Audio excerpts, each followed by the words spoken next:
अस्सलामुअलैकुम viewers, education searcher YouTube channel में ई cat का टॉपिक हमारे पास है permutation.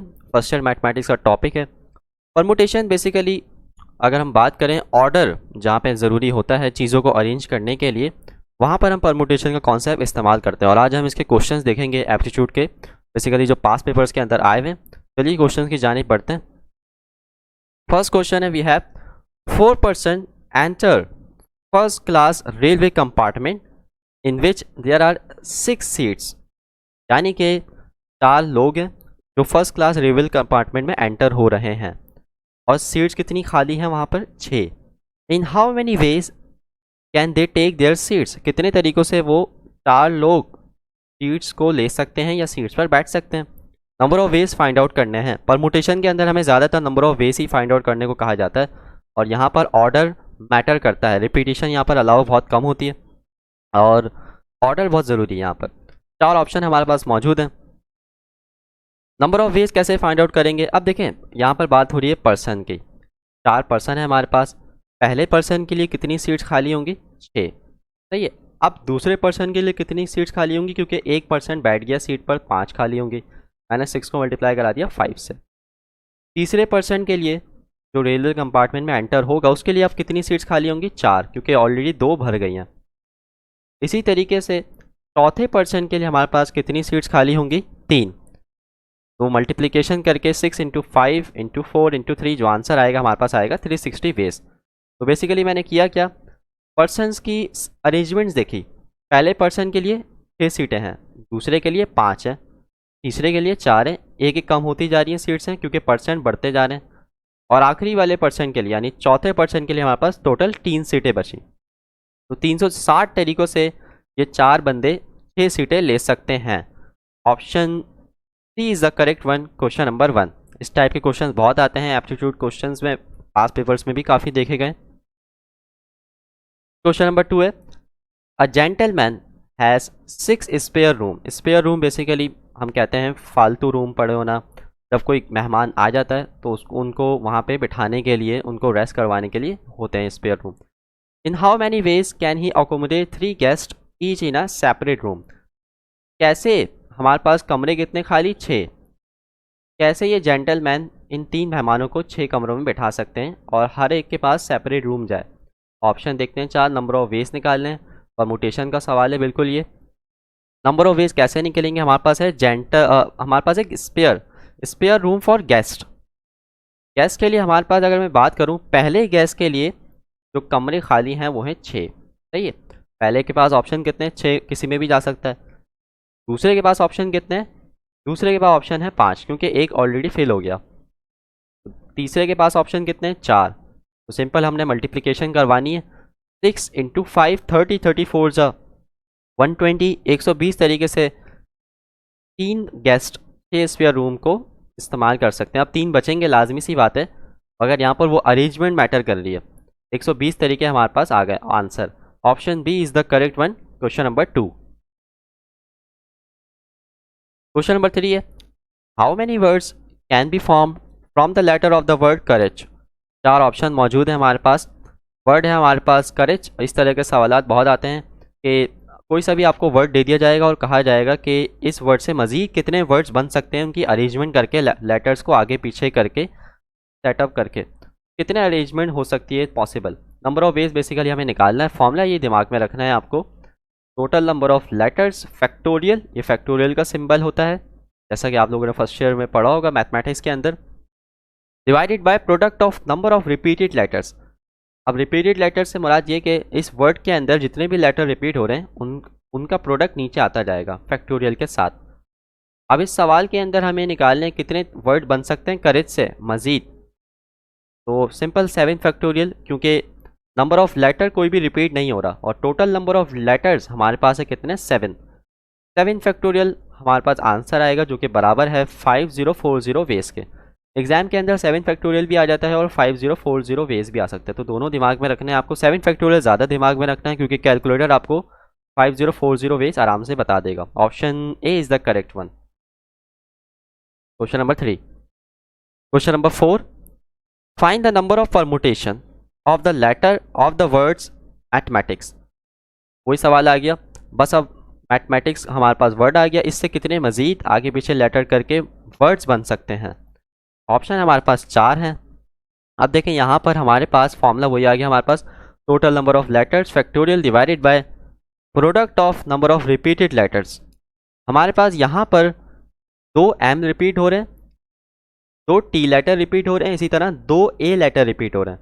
Total number of letter अगर मैं गिनूँ 1 2 3 4 5 6 7 9 10 11 टोटल नंबर ऑफ लेटर्स हैं। अब देखिए M 2 दफ़ा रिपीट हो रहा है, डिनोमिनेटर में आ गया 2 फैक्टोरियल और ये डॉट शो कर रहा है मल्टीप्लिकेशन का साइन। इसी तरह ए के लिए आ गया, ए भी 2 दफ़ा रिपीट हो रहा है 2 फैक्टोरियल। इसी तरह हमारे पास टी 2 दफ़ा रिपीट हो रहा है तो 2 फैक्टोरियल। डिनोमिनेटर में product of the repeated letters आ गया। अब 11 को मैं खोल दिया 4 तक ताकि डिनोमिनेटर से जो 4 फैक्टोरियल बन रहा है इसको कैंसिल आउट कर दूं और सिंप्लीफिकेशन कैलकुलेटर में आंसर रख के मेरे पास जो आंसर आ रहा है वो आ रहा है 831600 वेस। ऑप्शन है मेरे पास करेक्ट ऑप्शन सी। तो नंबर ऑफ रिपीटेड लेटर्स यहाँ पर कितने थे? 3 थे, एम भी था, ए भी था और टी भी था। Option C is the correct one. Question number 5, in how many of these words vowel occur together in the word daughter.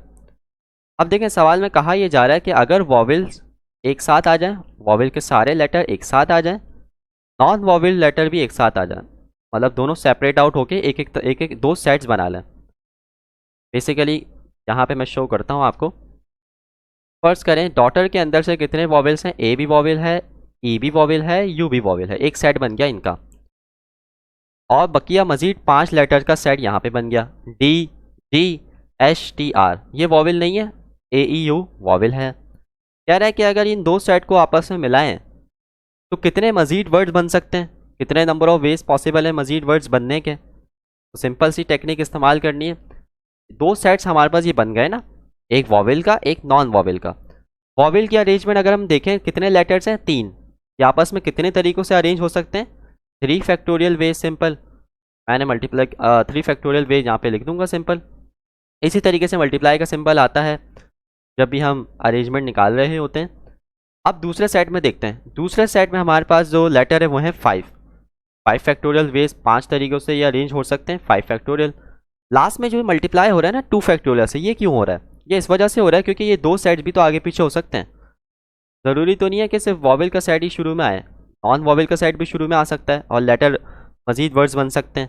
तो इसलिए ये 2 फैक्टोरियल लाजमी आपको मल्टीप्लाई करवाना है, लाजमी, क्योंकि 2 सेट्स भी ये आगे पीछे हो सकते हैं अरेंजमेंट के तौर पे। तो टोटल नंबर ऑफ वेज जो हमारे पास बनेंगे वो बनेंगे 4320।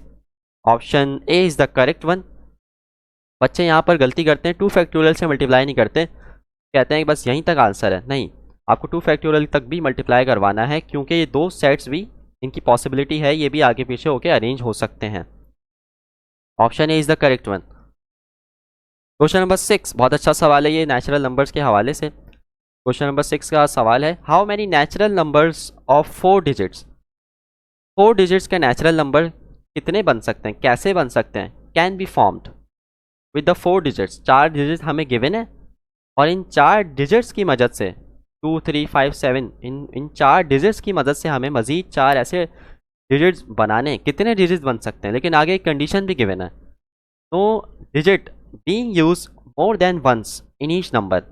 जैसे अगर मैं 2 इस्तेमाल कर रहा हूँ अपने 4 डिजिट के नंबर में, 4 हिंसों के नंबर में, तो 2 रिपीट ना हो, ना 3 रिपीट हो, ना 5 ना 7, एक दफ़ा आए ये। जैसे अगर इसी को नंबर ले लेते हैं 2 3 5 7, सही है, तो ये एक ही दफ़ा आए, एक से ज़्यादा दफ़ा ना आए। तो कितने तरीके ऐसे पॉसिबल हैं? आपके सामने इसका सोल्यूशन मौजूद है। Number of natural numbers of 4 digits कैसे बन सकते हैं? अब देखें, अगर मैं बात करूं 2 के लिए तो 2 एक दफ़ा आएगा, या किसी भी नंबर की इन 4 में से बात करूं तो चारों पहले पोजीशन के लिए चारों नंबर आ सकते हैं, सही है। दूसरी पोजीशन के लिए कोई एक नहीं आएगा क्योंकि एक आ चुका होगा ऑलरेडी। फर्स्ट कर लें 2 आ चुका पहली पोजीशन पे, अब 2 नहीं आएगा, बकिया 3 नंबर आएंगे। तो इसलिए अगली सेकंड पोजीशन के लिए जो हमारे पास ऑप्शन बचे वो बचे 3। थर्ड पोजीशन के लिए इसी तरह ऑप्शन बचेंगे 2 और लास्ट पोजीशन के लिए हमारे पास ऑप्शन बचेगा 1। यानी कि पहली पोजीशन पे चारों में से कोई सा भी आ सकता है, दूसरी पोजीशन पे जो आ चुका वो नहीं आएगा। जैसे अगर 2 आ चुका फर्स्ट पोजीशन पे तो अब 2 नहीं आएगा सेकंड पोजीशन पे। इसी तरह अगर 3 आ गया सेकंड पोजीशन पे तो 3 थर्ड पोजीशन पे नहीं आएगा। तो हमारे पास नंबर ऑफ ऑप्शंस डिक्रीज होते जाएंगे 4 to 3, 3 into 2, 2 into 1 और आंसर हमारे पास आएगा 24। 24 नेचुरल नंबर ऑफ 4 डिजिट मजीद बन सकते हैं 2, 3, 5, 7 को आगे पीछे करके विदाउट रिपीटिशन के बगैर। पहली पोजीशन के लिए 4 हमारे पास पॉसिबिलिटी है, दूसरी के लिए 3, एक क्योंकि रिपीट हो जाएगा वरना इसलिए इस्तेमाल नहीं कर रहे, तीसरी के लिए 2 और लास्ट के लिए 1। Option B is the correct one, 24।